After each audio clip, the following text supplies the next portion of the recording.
Living on campus or living off campus? Freshmen constantly ask that question. Sometimes it won't be an option. Many colleges require freshmen and sophomores to live in the dorm environment for their first year. They call it a learning environment. But if you have that option or considering that option during college, you should be thinking about the following. You should be thinking about the social aspect, the food and getting around experience, the general living environment, and the cost. Absolutely. One of the real exciting things about living in a residence hall on campus is a chance to get to know other people, that social aspect. You get to know people from different parts of your state or from different parts of the country, in some cases different parts of the world. You can find out what their experiences are. There's always a lot going on in a residence hall. There's always noise. There's always an activity going on. And so that's an exciting place to be, and it creates a lot of energy. It also makes it hard to find a quiet place to study. So it's one of the checks and balances you have to deal with.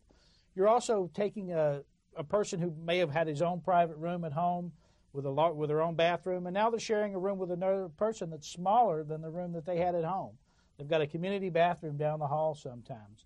They're having to get used to those kind of aspects. They're having to get used to living with another person. And sometimes that roommate can be their friend for life, or sometimes they may never want to see him again, and it may just be another college story. As opposed to living off campus, where you'll have plenty of space, you'll have plenty of time. Maybe too much time. You'll drop out of that social environment that's so critical in making you a college success.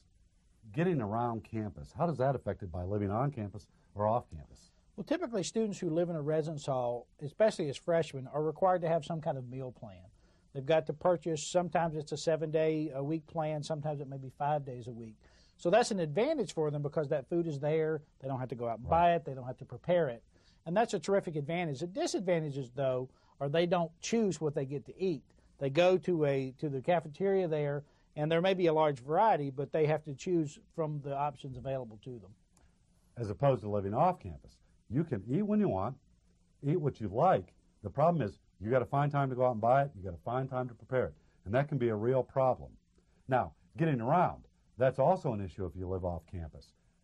Living off campus creates some additional expenses in the form of transportation, even if that's only a bike, but more likely a vehicle. And that increases maintenance, gas, and parking fees that you wouldn't have to do if you lived on campus. As opposed to living on campus where oftentimes you can walk out of your residence hall and across the street to class or to the cafeteria or to a movie or to a sporting event. It's a big advantage in time, and it can be a savings also because you don't have to be looking at those extra expenses that you need. Exactly. Lastly, you should consider the money aspect. Overall, it's going to be cheaper to live on campus when you consider long-term leases, especially for times that you won't even be living near the campus. When you think about hot water bills, electric bills, those kind of costs associated with living off campus, I think you'll find it slightly cheaper to live on campus. I think you can tell that our feeling is that during your freshman year, it's a great experience to live on campus if you have the opportunity to do so. The living, learning environment of a residence hall, getting to know people from different parts of the world, having the opportunity to take easy advantage of all the resources available to you can increase your college experience. We recommend living on campus as a freshman.